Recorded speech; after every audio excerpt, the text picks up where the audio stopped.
തിരഞ്ഞെടുപ്പ് പ്രഖ്യാപനം വന്നു. ഏപ്രിൽ 9-ാം തീയതിയാണ് തിരഞ്ഞെടുപ്പ്. തിരഞ്ഞെടുപ്പിന്റെ പ്രഖ്യാപനം വന്ന ഉടൻ തന്നെ എല്ലാവരെയും അമ്പരപ്പിച്ചുകൊണ്ട് CPM അങ്ങനെ തന്നെയാണ്. ആദ്യം CPIയുടെ സ്ഥാനാർത്ഥികളെ പ്രഖ്യാപിക്കുന്നു, പിന്നീട് CPM സ്ഥാനാർത്ഥികളെ പ്രഖ്യാപിക്കുന്നു. ഒരു അടുക്കും ചിട്ടയോടും കൂടിയുള്ള ഒരു പ്രവർത്തനമാണ് CPM-ഉം CPI-യും ഇന്നലെ കാഴ്ചവെച്ചത്. പുതുയുഗ യാത്ര തുടങ്ങുന്നതിന് മുൻപ് സ്ഥാനാർത്ഥികളെ പ്രഖ്യാപിക്കും, ആ യാത്രയിൽ സ്ഥാനാർത്ഥികളെ പ്രഖ്യാപിക്കും, അത് കഴിഞ്ഞ് സ്ഥാനാർത്ഥികളെ പ്രഖ്യാപിക്കും, അതിനുശേഷം വീണ്ടും ഞങ്ങൾ സ്ഥാനാർത്ഥികളെ പ്രഖ്യാപിക്കും എന്ന് പറഞ്ഞിരുന്ന കോൺഗ്രസ്, വായെടുത്താൽ നുണ മാത്രം പറയുന്ന ഒരു പ്രതിപക്ഷ നേതാവ് ഉള്ള കോൺഗ്രസ്, ആ കോൺഗ്രസിന് ഇന്നലെയും തമ്മിത്തല്ലും പ്രശ്നങ്ങളും അല്ലാതെ മറ്റൊന്നും സംഭവിച്ചിട്ടില്ല എന്നുള്ളതാണ് മറ്റൊരു കാര്യം. BJPയെ സംബന്ധിച്ചിടത്തോളം 140 മണ്ഡലങ്ങളിൽ സ്ഥാനാർത്ഥിയെ നിർത്തുക എന്ന് പറയുന്നത് അവരെ സംബന്ധിച്ചൊരു ബാലികേറ മലയാണ് ഇപ്പോഴത്തെ ഘട്ടത്തിൽ. പക്ഷേ A ക്ലാസ് മണ്ഡലങ്ങളിലൊക്കെ ശക്തമായ സ്ഥാനാർത്ഥികളുണ്ട്. പലരുമൊക്കെ BJPയിലേക്ക് വരുന്നുണ്ട്. അവരെ ഒക്കെ പരിഗണിക്കുന്ന ഒരു ഘട്ടത്തിലേക്ക് BJP പോകുന്നുണ്ട്. എന്തായാലും സ്ഥാനാർത്ഥി പ്രഖ്യാപനം ഉണ്ടാകും എന്ന് തന്നെ വിശ്വസിക്കാം. ഇവിടെ K. സുധാകരൻ പറയുന്നു, ഞാൻ ഇടഞ്ഞു തന്നെയാണ്, അനുനയിപ്പിക്കുന്ന രീതിയിൽ എനിക്ക് താല്പര്യമുള്ള രീതിയിൽ അനുനയിപ്പിച്ചാൽ മാത്രമേ ഞാൻ വഴങ്ങൂ, അല്ലാത്ത ഒന്നിനും വഴങ്ങാൻ തൽക്കാലം ഞാൻ ഉദ്ദേശിക്കുന്നില്ല എന്നുള്ളതാണ്. സ്ഥാനാർത്ഥി പ്രഖ്യാപനവും സുധാകരൻ്റെ ഈ ഒരു കൃത്യമായി നിലപാടുകളുമൊക്കെ എങ്ങനെ തിരഞ്ഞെടുപ്പിനെ, പ്രത്യേകിച്ച് ഇനി 25 ദിവസങ്ങൾ മാത്രമേ ഉള്ളൂ, ഇതിനിടയ്ക്ക് സ്ഥാനാർത്ഥിയെ പ്രഖ്യാപിക്കണം, കോൺഗ്രസിലെ അടികൾ കുറയ്ക്കണം, പിന്നെ സ്ഥാനാർത്ഥി പ്രഖ്യാപനത്തിൽ എന്തെങ്കിലും പാളിച്ചകൾ ഉണ്ടായാൽ പലരും ഈ അവസാന ഘട്ടത്തിൽ പല പാർട്ടികളിലേക്കും ചേക്കാറാനുള്ള സാധ്യതകളുണ്ട്. കോൺഗ്രസ് ആണ് ഇത്തവണ വല്ലാത്തൊരു ഗതികെട്ട അവസ്ഥയിൽ നിൽക്കുന്നത് എന്ന് പറയേണ്ടി വരും, അല്ലേ? ശരിക്കും പറഞ്ഞാൽ ഈ തദ്ദേശ തെരഞ്ഞെടുപ്പ് വന്ന സമയത്ത്, അല്ലെങ്കിൽ അതിന് തൊട്ട് മുമ്പ് ലോക്സഭാ തെരഞ്ഞെടുപ്പിലൊക്കെ തന്നെ ആദ്യം സ്ഥാനാർത്ഥികളെ പ്രഖ്യാപിച്ചത് ഈ UDF ആയിരുന്നു. അതിൻ്റെ ഒരു അഡ്വാൻറ്റേജ് അവർക്ക് ആ 2 തെരഞ്ഞെടുപ്പിലും കിട്ടി. ഈ ലോക്സഭാ തെരഞ്ഞെടുപ്പിലുള്ള മുന്നേറ്റം, തദ്ദേശ തെരഞ്ഞെടുപ്പിലുള്ള മുന്നേറ്റം, ഇതൊക്കെ തന്നെ ഈ ആദ്യം സ്ഥാനാർത്ഥി പ്രഖ്യാപനത്തിലൂടെ ഇവരെ ഇന്ന ആൾക്കാരാണെന്ന് പ്രഖ്യാപിക്കാൻ. പക്ഷേ ഇവിടെ നിയമസഭാ തെരഞ്ഞെടുപ്പ് വരുമ്പോൾ അങ്ങനെയല്ല. 140ഓളം പേരെ ഇവിടെ നിശ്ചയിക്കേണ്ടതുണ്ട്. ഈ 140ഓളം പേരെ നിശ്ചയിക്കുമ്പോൾ ഒരുപാട് സ്ഥാനമോഹികളുണ്ട്. ലോക്സഭയിലേക്ക് തിരഞ്ഞെടുക്കപ്പെട്ട പലർക്കും നിയമസഭയിൽ മത്സരിക്കണമെന്നുണ്ട്. ഇത്തവണ കൂടി കേരളത്തിൽ ഭരണം കിട്ടിയില്ലെങ്കിൽ ഇനി കോൺഗ്രസിന് നിലനിൽപ്പുണ്ടോ എന്ന് ആശങ്കപ്പെടുന്നവരുണ്ട്. അതുകൊണ്ടൊക്കെ തന്നെ അവർ ആ രീതിയിൽ വലിയ മുന്നേറ്റം നടത്താൻ ശ്രമിച്ചു. VD സതീശൻ ആദ്യഘട്ടത്തിൽ ഒരു മേൽക്കൈയൊക്കെ നേടി. പക്ഷേ പിന്നീട് നമ്മൾ കാണുന്നത് ഇലക്ഷൻ പ്രഖ്യാപിച്ചോടെ 25 സ്ഥാനാർത്ഥികളെ പ്രഖ്യാപിച്ചുകൊണ്ട് ബിനോയ് വിശ്വം CPIയുടെ സംസ്ഥാന സെക്രട്ടറി രംഗത്ത് വരുന്നു. വളരെ ഞെട്ടിപ്പിക്കുന്ന രീതിയിലായിരുന്നു. അതിനുശേഷം ഏതാണ്ട് 90ഓളം സീറ്റുകളിലെ സ്ഥാനാർത്ഥികളെ പ്രഖ്യാപിച്ചുകൊണ്ട് CPM രംഗത്ത് വന്നു. പിന്നീട് കാണുന്നത് CPMൻ്റെ സിറ്റിംഗ് MLA-മാർ ചില സ്ഥാനാർത്ഥികളൊക്കെ തന്നെ സന്ധ്യയ്ക്ക് ശേഷം റോഡ് ഷോ നടത്തുക. പലപ്പോഴും ഈ ഗ്രാമീണ വീതിയിലൂടെയൊക്കെ നോക്കിയാൽ ഈ സ്ഥാനാർത്ഥികളുടെയൊക്കെ റോഡ് ഷോ കാണാനായിട്ട് സാധിച്ചു. ഇവിടെ K. സുധാകരനെ മുന്നിൽ നിർത്തിക്കൊണ്ട് ഒരു കളി കളിക്കാനുള്ള എല്ലാ സാധ്യതയും BJPക്കുണ്ട്. പക്ഷേ BJP കൃത്യമായിട്ട് കരി നീക്കുമോ ഇല്ലയോ എന്നുള്ളത് നമുക്ക് കണ്ടറിയേണ്ടി വരും, അല്ലേ? അതിനകത്ത് സ്ഥാനാർത്ഥികളെ തീരുമാനിക്കുന്നു. അപ്പോൾ നമ്മൾ സ്ഥാനാർത്ഥി തീരുമാനിച്ചതിനകത്ത് CPM-ൻ്റെ കാര്യം അറിയാമല്ലോ, അവർക്ക് തീരുമാനിക്കുന്നതിനകത്ത് പ്രശ്നമില്ല. കാരണം എത്ര പറയുമ്പോഴും ഒരു പട്ടാള ചിട്ടയിൽ പോകുന്ന ഒരു പാർട്ടി തന്നെയാണ്. അവർക്ക് തീരുമാനിക്കാം, അവർക്ക് അനൗൺസ് ചെയ്യാം. അവർ ഇന്നലെ AKG സെൻറ്ററിൽ നിന്നും അല്ലെങ്കിൽ വിവിധ പാർട്ടി ഓഫീസുകളിൽ നിന്നും വളരെ വലിയ പ്രകടനത്തോട്, കാരണം തുടക്കം തന്നെ വലിയ ഗംഭീരമാക്കി. ഇത് നമ്മൾ ഈ പറയുന്ന 25 ദിവസത്തെ ഒരു പെർഫോമൻസ് ഇലക്ഷനെ ഇതുവരെയുള്ള കാര്യങ്ങളെ മൊത്തം മാറ്റിമറിക്കും. നമ്മൾ വിചാരിക്കുന്ന പോലെയല്ല. അതാണല്ലോ BJPക്ക് പലയിടത്തും പല ഇലക്ഷനിലും കരുത്ത് കാണിക്കാൻ പറ്റുന്നത്. പല സംശയം വരുന്ന ആൾക്കാർ ജയിക്കുമോ തോക്കുന്നുള്ളൂ. അപ്പം അതിനകത്ത് ഇന്ന് തീരുമാനിക്കും. ഇപ്പം ധന്യ പറഞ്ഞതുപോലെ ഇതുവരെ തീരുമാനിച്ചില്ല, തീരുമാനങ്ങൾ അന്ന് തൊട്ടേ അങ്ങ് പറയുകയായിരുന്നു. അപ്പോൾ ഇന്നും തീരുമാനിക്കും എന്നാണ് പറയുന്നത് 24 മണിക്കൂറിനകം. പക്ഷേ ഇന്ന് തീരുമാനിക്കുമ്പോൾ ഇതിനകത്തൊരു വല്ലാത്ത പൊട്ടിത്തെറി ഉണ്ടാകും. ഇവർക്ക് എത്ര തീരുമാനിക്കാൻ പറ്റും? ഇപ്പോൾ ഏറ്റവും വലിയൊരു പ്രശ്നം എന്ന് പറഞ്ഞാൽ തിരുവനന്തപുരം പ്രശ്നമാണ്. തിരുവനന്തപുരം മൊത്തം സീറ്റും പ്രശ്നമാണ്. കണ്ണൂർ പ്രശ്നമാണ്. അവിടെയും തീരുമാനിക്കാൻ പറ്റിയിട്ടില്ല. തിരുവനന്തപുരത്ത് ആകെ അനൗൺസ് ചെയ്തിട്ടുള്ളത് മുരളീധരൻ, അല്ലെങ്കിൽ അനൗൺസ് ചെയ്തിട്ടില്ല മുരളീധരൻ്റെ സീറ്റ്. കണ്ണൂരെന്ന് പറഞ്ഞാൽ ഒരു സീറ്റിലും സ്ഥാനാർത്ഥിയെ തീരുമാനിച്ചിട്ടില്ല. കണ്ണൂർ സുധാകരൻ ഒരു വലിയ ഘടകമാണ്. സുധാകരനോട് ഉടക്കിയാൽ കണ്ണൂരിൽ മൊത്തത്തിൽ അല്ലെങ്കിൽ പല സീറ്റുകളെയും ബാധിക്കുന്ന ഒരു വിഷയത്തിലേക്ക് വരും. കണ്ണൂർ സുധാകരനാണല്ലോ കോൺഗ്രസ് എത്ര പറയുമ്പോഴും. അപ്പം അതിനകത്ത് കണ്ണൂർ സീറ്റ് തീരുമാനിച്ചിട്ടില്ല. നാളെ സുധാകരനെ ഡൽഹിക്ക് വിളിച്ചു വരുത്തി അദ്ദേഹത്തിൻ്റെ കാര്യത്തിനകത്ത് സീറ്റല്ലാത്തൊരു കോംപ്രമൈസ്.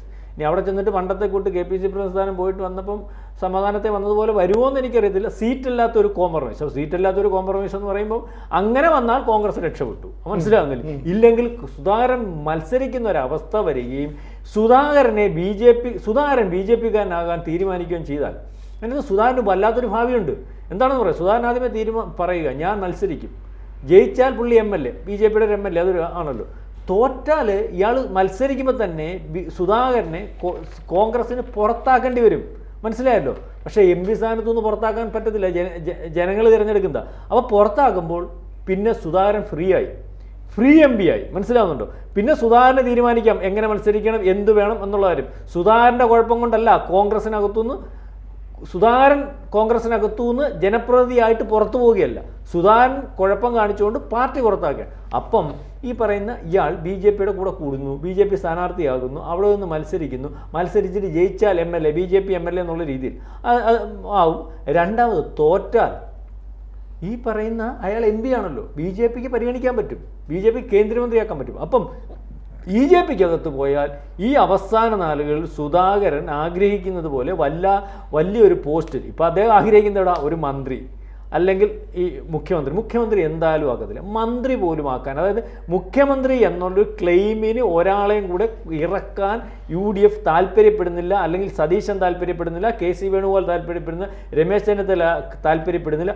അയാളെ നിർത്താൻ ഈ KC വേണുഗോപാലിൻ്റെ സമ്മർദ്ദം കൊണ്ട് ഹൈക്കമാൻഡ് യാതൊരു കാരണവശാലും അനുവദിക്കുന്ന ഒരു വിഷയമില്ല. അപ്പോൾ കോൺഗ്രസിനകത്ത് ഇപ്പോൾ തന്നെ പത്തനംതിട്ട ജില്ലയിൽ അടൂര് കോൺഗ്രസിനകത്തുനിന്ന് ആൾ ബാബുദുവാര സ്ഥാനാർത്ഥിയാകും, കഴിഞ്ഞ പ്രാവശ്യമോ ഈ പ്രാവശ്യമോ, നേരത്തെ മുനിസിപ്പൽ ചെയർമാൻ DCCയുടെ സെക്രട്ടറിക്കായിട്ട് അയാൾ ഇന്നലെ NDA സ്ഥാനാർത്ഥിയാണ്. അപ്പം BJP വെയിറ്റ് ചെയ്യുമെന്ന് പറഞ്ഞാൽ മർമ്മപ്രധാനമായിട്ടുള്ള സീറ്റുകൾ, അതായത് അവരുടെ A ക്ലാസ് സീറ്റുകൾ അവരാണ്ട് ഏകദേശം ധാരണയായിട്ടുള്ള സ്ഥാനാർത്ഥികളായിട്ടുണ്ട്. ബാക്കിയുള്ള സീറ്റുകളിൽ ഇതുപോലെ അടർന്നു വരുന്നവരെ സ്ഥാനാർത്ഥിയാക്കുന്നതിന് വേണ്ടി അവർ തീരുമാനിച്ചിട്ടുണ്ട്. അതുകൊണ്ടായിരിക്കും അവർ വെയിറ്റ് ചെയ്യുന്നതെന്ന് വിചാരിക്കേണ്ടി വരും. ഏതായാലും ഈ ഇലക്ഷനകത്ത് 27 ഇതുവരെ സ്ഥാനാർത്ഥികളെ തീരുമാനിക്കാതെ തർക്കത്തിൽ കിടക്കുകയാണ് UDFിൻ്റെ കാര്യത്തിൽ. തിരുവനന്തപുരവും അല്ലെങ്കിൽ ഈ പറയുന്ന കണ്ണൂരുമൊക്കെ സ്ഥാനാർത്ഥി സുധാകരൻ്റെ വിഷയം. തിരുവനന്തപുരത്ത് BJPക്ക് അകത്ത് കയറി നിൽക്കുക, ഓഫീസിനകത്ത് കയറി നിൽക്കുക, അനൗൺസ് ചെയ്തിട്ടില്ലെന്നുള്ളതെന്നാണ് പറയുന്നത് ശിവകുമാർ. അപ്പോൾ ഇതേ രീതിയിൽ അതിനകത്തുനിന്ന് ഇറങ്ങി ശിവകുമാർ ഇപ്പോൾ സെൻട്രൽ നിർത്തിയ BJPക്ക് സെൻട്രലിലെ തർക്കം അങ്ങ് മാറും. കാരണം ശിവകുമാർ അവിടുത്തെ സ്ഥാനാർത്ഥി ആയിക്കഴിഞ്ഞാൽ ഇപ്പോൾ ആന്റണി ജെട്ടി മന്ത്രിയും പിന്നെ CMP നമ്മുടെ അവരുടെ മത്സരം 2 ഘടകകക്ഷികൾക്ക് ഇപ്പോൾ പ്രധാനപ്പെട്ട കോൺഗ്രസിൻ്റെ അത്രയും ബലം വരത്തില്ല, CPMൻ്റെ അത്രയും ബലം വരത്തില്ല. എത്ര ആളും ഘടകകക്ഷികൾക്ക് നമുക്കറിയാമല്ലോ, ഒരു അതിർത്തി, അവരെ അവിടെ നിർത്തി അതായത് പാർട്ടികൾ വേണ്ട വിധത്തിൽ പരിഗണിച്ച് അല്ലെങ്കിൽ കൊണ്ടുവന്ന് അല്ലെങ്കിൽ അവർക്ക് സപ്പോർട്ട് കൊടുത്ത് ജയിപ്പിച്ചാലേ ഒക്കത്തുള്ളൂ. അപ്പോൾ അതിനെക്കാട്ടി BJPക്ക് ബലം നൽകുന്ന ഒരു സ്ഥാനാർത്ഥി ശിവകുമാർ ആയിക്കഴിഞ്ഞാൽ BJP ആണ് അവിടെ. അപ്പോൾ അവിടെയും സാധ്യതയുണ്ട്. സ്ഥാനാർത്ഥിയുടെ തീരുമാനമനുസരിച്ച്, ജനങ്ങളുടെ തീരുമാനമനുസരിച്ചാണ് ഈ വരുന്നത്. BJP ജയിക്കാത്തത് വോട്ടില്ലാത്തത് കൊണ്ടല്ല, അവസാന നിമിഷത്തിനകത്ത് BJP ജയിച്ചാൽ മത്സരം ടൈറ്റാവും, രണ്ടുപേരും ഇഞ്ചോടിഞ്ച് വരും. അപ്പം ഇപ്പം പിണറായി വിജയൻ വരണം, അല്ലെങ്കിൽ MLA മാർ പിണറായി വിജയൻ കൂടണമെന്ന് ആഗ്രഹിക്കുന്നവരായിരിക്കും അടുത്ത പ്രാവശ്യം BJPക്ക് ചെയ്യും, ഇപ്രാവശ്യം പിണറായി വരട്ടെ, അല്ലെങ്കിൽ മറ്റോമാർ വരും. ഈ തിരിച്ചും ചിന്തിക്കും, UDF വരേണ്ടവരായിരിക്കും, ഈ വീണ്ടും പിണറായി വിജയൻ വരും, ഈ പ്രാവശ്യം അടുത്ത പ്രാവശ്യം BJPക്ക് UDFിനകത്ത് നിൽക്കുന്നത് BJPക്ക് വോട്ട് ചെയ്യാൻ താല്പര്യമുള്ളവരോ പറയും. അപ്പോൾ അങ്ങനെ വരും. അങ്ങനെയാണ് ഈ BJP ക്യാൻഡിഡേറ്റ്സ് അവസാന നിമിഷം തോക്കുന്നത്. രണ്ടും കൽപ്പിച്ച് ആര് വന്നാലും കുഴപ്പമില്ല, എനിക്ക് BJP ക്യാൻഡിഡേറ്റ് ജയിക്കണമെന്ന് പറയുന്ന വോട്ട് ചെയ്യുന്ന മാനസികാവസ്ഥയുള്ള BJP പ്രവർത്തകർ പൂർണ്ണമായിട്ടും വന്നാൽ മാത്രമേ BJPക്ക് നമ്മൾ ഈ പറയുന്നത്, അല്ലെങ്കിൽ തിരുവനന്തപുരത്തൊക്കെ BJPക്ക് വളരെ കൂടുതലായിട്ട് ജയിക്കാൻ സാധിക്കും. ഏതായാലും BJP വളരെ കരുതലോടുകൂടി മാക്സിമം സീറ്റുകൾ പിടിച്ചെടുക്കാനുള്ള ഒരു തത്രപ്പാടാണ്. ഈ തുടക്കം തന്നെ അല്ലെങ്കിൽ മൊത്തത്തിലൊന്ന് പാളിപ്പോയി. അല്ല, തദ്ദേശ സ്വയംഭരണ സ്ഥാപന ഇലക്ഷന് ശേഷം ഈ UDFിന് ഉണ്ടായിരുന്ന ഒരു അല്ലെങ്കിൽ ഹൈപ്പ്, അതിൻ്റെ കൂടെ മാധ്യമങ്ങളുടെ സപ്പോർട്ടോടുകൂടി ആർക്കോ വേണ്ടി മാധ്യമങ്ങളെല്ലാം ഈ പറയുന്ന UDFിന് വേണ്ടി പണിയെടുത്തിട്ടും അവരുടെ പണിയുടെ ഗുണം കൊണ്ട് ഏതാണ്ട് ഇത് വരത്തില്ല എന്നുള്ള തീരുമാനം ഇന്ന് വരെ, അപ്പോൾ നമ്മൾ സംസാരിക്കുന്ന വരെ പൊതുജനത്തിൻ്റെ ഇടയ്ക്കുണ്ട്. മൂന്നാമതും പിണറായി വരാനുള്ള സാധ്യതയാണെന്നുള്ള രീതിയിലുള്ള വർത്തമാനമുണ്ട്. BJP കരുത്ത് കാട്ടും എന്നുള്ള രീതിയിലുള്ള വർത്തമാനമുണ്ട്. ഏതായാലും ഇപ്പം നമ്മൾ ഈ സംസാരിക്കും, ഇലക്ഷൻ കഴിയുമ്പോഴത്തെ കാര്യം നമ്മൾക്കറിയത്തില്ല. ഇപ്പം നമ്മൾ ഈ സംസാരിക്കുമ്പോൾ പെർഫോമൻസ് തുടക്കം വലിയ ഗംഭീരമാക്കിയിരിക്കുന്നു. ഏത് CPM BJPയും ഒട്ടും പുറകിലില്ലാത്തൊരു മുന്നേറ്റമാണ്. ഇന്ന് തീരുമാനിക്കും എന്നാണ് ഇപ്പം ഇന്ന് തീരുമാനിക്കും ആദ്യ പട്ടിക, എന്നാലും മൊത്തം തീരുമാനിക്കാൻ കഴിയത്തുമില്ല. സുധാകരൻ്റെ വിഷയം നാളെ തീരുമാനിച്ചിട്ട് സുധാകരൻ തീരുമാനമെടുത്ത് വരികയാണെങ്കിൽ വീണ്ടും അതൊരു വല്ലാത്ത പ്രശ്നത്തിലേക്ക് പോകും എന്നാണ് നമുക്കിപ്പോൾ 23 ദിവസമേ ഉള്ളൂ തെരഞ്ഞെടുപ്പ്. 23 ദിവസം അവശേഷിക്കുന്നതിന് മുമ്പ് തന്നെ നമുക്കറിയാം പത്രമാധ്യമങ്ങളിലെല്ലാം തന്നെ എത്രയോ ദിവസമായി ഇടതുപക്ഷത്തിൻ്റെ പരസ്യമാണ്, LDFും വരുന്നു, LDFിൻ്റെ വികസനം, ഇതെല്ലാം കാണുന്നത്. ഇന്നാണ് നമ്മുടെ പ്രധാനപ്പെട്ട പത്രങ്ങളിലൊക്കെ തന്നെ UDFിൻ്റെതായ ഒരു പരസ്യമുണ്ട്. പക്ഷേ ഇന്നലെ സ്ഥാനാർത്ഥി പ്രഖ്യാപനം നടന്ന് മണിക്കൂറുകൾക്കുള്ളിൽ അവർക്ക് റോഡ് ഷോ നടത്താൻ കഴിഞ്ഞിട്ടുണ്ടെങ്കിൽ CPMൻ്റെ പ്രവർത്തന തന്ത്രം എന്ന് പറയുന്നത് UDFിന് പിടിച്ചാൽ കിട്ടുന്നതല്ല. മാത്രമല്ല, ഇന്ന് പുലർച്ചെ എഴുന്നേറ്റ് വരുമ്പോൾ റോഡ് സൈഡിലെല്ലാം കാണുന്ന വലിയ ഫ്ലെക്സ് ബോർഡുകളാണ്. അതിൽ പിണറായി വിജയൻ്റെ പടമാണ് കൃത്യമായി കൃത്യമായിട്ട് അവതരിപ്പിച്ചിരിക്കുന്നത്. അതിൽ നിന്ന് ഒരു കാര്യം മനസ്സിലായി, പിണറായി വിജയൻ എന്ന് പറയുന്ന മുഖ്യമന്ത്രി ഉണ്ടെങ്കിൽ നാട്ടിൽ നിന്ന് കൂടുതൽ വോട്ട് കിട്ടുമെന്നുള്ള ഒരു സ്ട്രാറ്റജി അത് കൃത്യമായിട്ട് അപ്ലൈ ചെയ്യുന്നു. ഇവിടെ എവിടെയാണ് കോൺഗ്രസിൻ്റെ അല്ലെങ്കിൽ UDFിൻ്റെ വലിയ ഫ്ലക്സ് ബോർഡുകൾ നിറഞ്ഞേക്കുന്നത്? എവിടെയെങ്കിലും VD സതീശനെ പ്രൊജക്റ്റ് ചെയ്തിട്ടുണ്ടോ? എവിടെയെങ്കിലും ഈ പറയുന്ന KC വേണുഗോപാലിനെ പ്രൊജക്റ്റ് ചെയ്തിട്ടുണ്ടോ? അതൊക്കെ ചെയ്യുന്നത് എന്താ? അവരവർക്ക് താല്പര്യമുള്ള പ്രവർത്തകർ ചേരുമ്പോൾ ഇവരുടെ പണം വെക്കും. അതിനപ്പുറത്തേക്ക് ഒരു കാര്യം വരുന്നില്ല. അപ്പം പിണറായി വിജയൻ എന്ന് പറയുന്ന ഒരാളെ മുഖ്യമന്ത്രിയായിട്ട് പ്രൊജക്റ്റ് ചെയ്ത് കഴിയുമ്പോൾ ഇയാളാണ് ലീഡർ. ഓക്കെ, UDFിൽ ആരാ ലീഡർ? ഇല്ല. ഇനി BJPയിലേക്ക് വരികയാണെങ്കിൽ BJPക്കും ഈ പറയുന്ന പോലെ ഇത്തവണ ഭരണം പിടിക്കുമെന്നുള്ള ആത്മവിശ്വാസമൊന്നും BJPക്ക് ഇല്ല. പക്ഷേ ഒരു 10 സീറ്റെങ്കിലും ഞങ്ങൾക്ക് പിടിക്കാൻ പറ്റുമോ? തദ്ദേശ ഭരണ തെരഞ്ഞെടുപ്പിൽ കിട്ടിയ ഒരു മുൻതൂക്കം അതിനെ വോട്ടാക്കി മാറ്റിയും നിയമസഭയിൽ ഒരു 10ഓളം സാമാജികരെ എത്തിക്കുകയും ചെയ്തു കഴിഞ്ഞാൽ BJPയുടെ വളർച്ചയുടെ തുടക്കമാണ്. 2 കാര്യങ്ങൾ സംഭവിക്കും. BJPയുടെ വളർച്ചയ്ക്ക് തുടക്കം കുറിക്കുകയും ഒന്നുകിൽ UDFോ എന്ന് പറഞ്ഞാൽ കോൺഗ്രസോ അല്ലെങ്കിൽ CPMോ പൂർണ്ണമായും തകർച്ചയിലേക്ക് പോകുന്നതിൻ്റെ വ്യക്തമായ ചിത്രവും പുറത്തു വരും.